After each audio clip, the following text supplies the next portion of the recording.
Lumina din realitate este de 10 ori mai importantă decât aparatul cu care filmezi. Aceasta este lampa Hakutatsu WL72 RGB, care te va transforma dintr-un videograf amator într-unul experimentat, dacă o vei folosi inteligent. Este mică, destul de puternică, luminează în toate culorile, bateria ține binișor și o poți controla eficient cu telefonul, mai ales dacă ai mai multe. Fie că ești fotograf sau în căutarea altei lămpi, acest videoclip te va ajuta să alegi sursa de lumină potrivită pentru tine. Atunci când cumperi această lampă, primești o cutie, în care se află, desigur, lampa, un cablu de alimentare USB-C de 1 metru, un adaptor de un sfert de inch hot shoe și o husă de transport.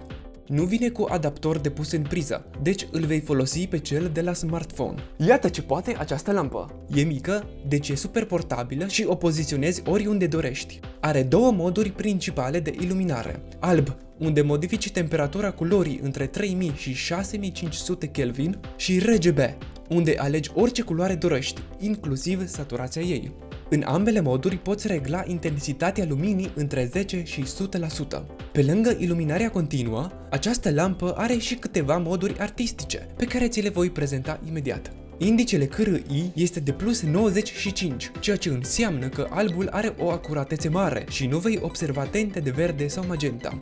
Am prezentat ce poți face cu lampa în acest short. Poți ilumina subiectul atunci când lumina nu e suficientă pe el, poți ilumina fundalul ca să arate mai bine, iar dacă ai mai multe lămpi, le poți folosi împreună pentru o iluminare creativă. Atunci când alegi o lampă, ești atent în primul rând la puterea de iluminare. Hakutatsu WL72 RGB are 152 de LED-uri, 12W putere maximă și emite 1480 de lux de la 0,5 metri. Am verificat personal puterea și am obținut 1317 lux de la 0,5 metri, 330 lux de la 1 metru și 100 lux de la 2 metri.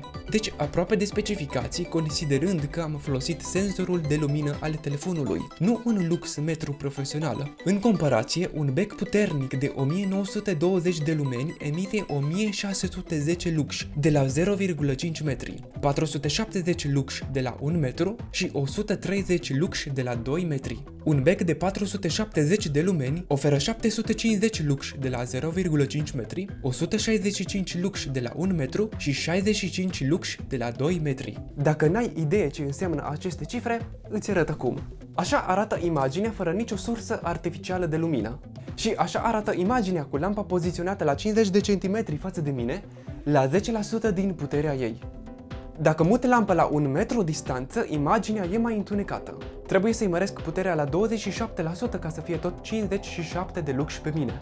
Iar dacă mut lampa la 2 metri de mine, trebuie să-i măresc puterea la 87%. Caută legea pătratului invers pentru a înțelege raportul dintre distanță și intensitatea luminii. Cei ce vor să o folosească la evenimente de tip botez sau nuntă trebuie să știe că această lampă va îmbunătăți vizibil calitatea imaginii, dar este prea slabă dacă o vei pune la mai mult de 3 metri față de oameni. Dacă poți să o așezi la maxim 2-3 metri sau să folosești două lămpi, atunci este excelent. Intensitatea maximă oferită de lampă diferă în funcție de setări. Cel mai luminos e modul de lumină albă rece. La 3000 Kelvin am obținut 1225 lux, la 5500 Kelvin 1175 lux, iar la 6500 Kelvin 1317 lux. Pe modul RGB, cea mai luminoasă culoare este verde cu 505 lux, iar cea mai slabă roz cu 222 lux. În comparație cu alte lămpi similare, Godox RGB Mini Creative M1 emite 1700 lux de la 0,5 metri, iar Photix M200R doar 1200 lux. Degeaba ai o lampă puternică dacă nu o poți conecta la o sursă de curent sau dacă nu ține suficient bateria. Conform ecranului, dar și realistic, la puterea maximă lampa luminează o oră și 30 de minute, iar la 10% putere timp de 15 ore. Timpul disponibil se actualizează destul de precis când modifici intensitatea, ceea ce este un mare plus. Durata bateriei este deci bună și suficientă pentru o cununie sau un botez de la biserică, dar nu cea mai bună de pe piață. De exemplu, Godox M1 poate ilumina 150 de minute pe maxim, dar și prețul este de 1,5 ori mai mare. Marele avantaj al lămpii Hakutatsu este viteza de încărcare, o oră și 15 minute de la 0 la 100%. În plus, funcționează în timp ce este conectată la o sursă de curent, cum ar fi o baterie portabilă. Conform site-ului pe care l-am pus în descriere, lampa se încarcă cu 5 V și 2,4 amperi. Regulă generală: încărcătorul trebuie să aibă exact la fel de mulți volți ca dispozitivul încărcat, în timp ce amperajul poate fi mai mare. De asemenea, nu e bine să lași bateriile litiu-ion să se descarce de tot, de aceea să o pui la încărcat din timp, iar în maxim o oră e plină. Pentru cineaști și petrecăreți, Hakutats a introdus 4 categorii de moduri speciale de iluminare, cărora le poți controla culoarea și sau viteza. În total sunt 14 efecte fade, 11 efecte strobe, 7 scene și anume foc, petrecere, poliție, televizor, fulger, explozie și artificii. Și 5 pulsații. Alți producători au implementat astfel de efecte și în lămpile lor. Aceasta nu are microfon încorporat, deci în modul de petrecere emite lumini la întâmplare. Nu în funcție de muzica ambientală, așa cum face Godox. Dacă te interesează această funcționalitate, o poți folosi prin intermediul telefonului. Unul din marile aturi ale acestei lămpi este conectivitatea cu smartphone-ul. Godox și Photix nu oferă aplicație pentru telefon pentru lămpile menționate anterior, deși sunt mai scumpe. Se conectează prin Bluetooth, reglezi intensitatea, inclusiv 0, alegi orice temperatură dorești, aparent te lasă să ieși din raza permisă de afișajul lămpii. Și de fapt ai și un bug, fiindcă se reglează luminozitatea, nu temperatura. Ai valori presetate și alegi mai rapid culoarea potrivită. În versiunea curentă nu poți preseta valori. Aplicația este și mai utilă atunci când ai două lămpi și dorești să le sincronizezi între ele. Implicit, ele vor apărea la grămadă într-un grup. Dacă dorești să modifici individual una sau mai multe lămpi, poți crea mai multe grupuri în care să incluzi doar lămpile respective. Poți chiar să le dai un nume.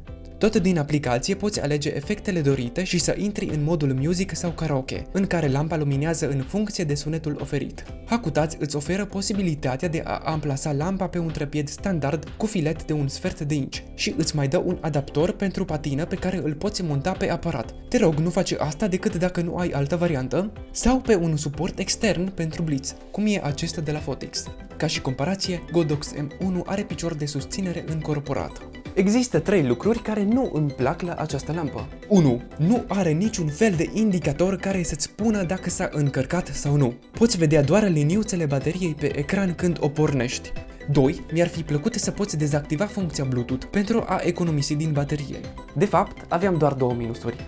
În comparație cu sistemele de lumini alimentate exclusiv la 220 de volți, lămpile cu baterie sunt pentru cei ce nu vor să fie dependenți de priză și să o poziționeze în orice loc, timp de maxim 1-3 ore. De asemenea, o lampă cu alimentare continuă este mult mai puternică decât una pe baterii. Dacă dorești putere și baterie mai mare, va trebui să cauți lămpi cu baterii detașabile. Ziua afară la umbră sunt 15.000 de lux, iar la soare peste 60.000. Deci la jumătate de metru lampa nu ajută deloc.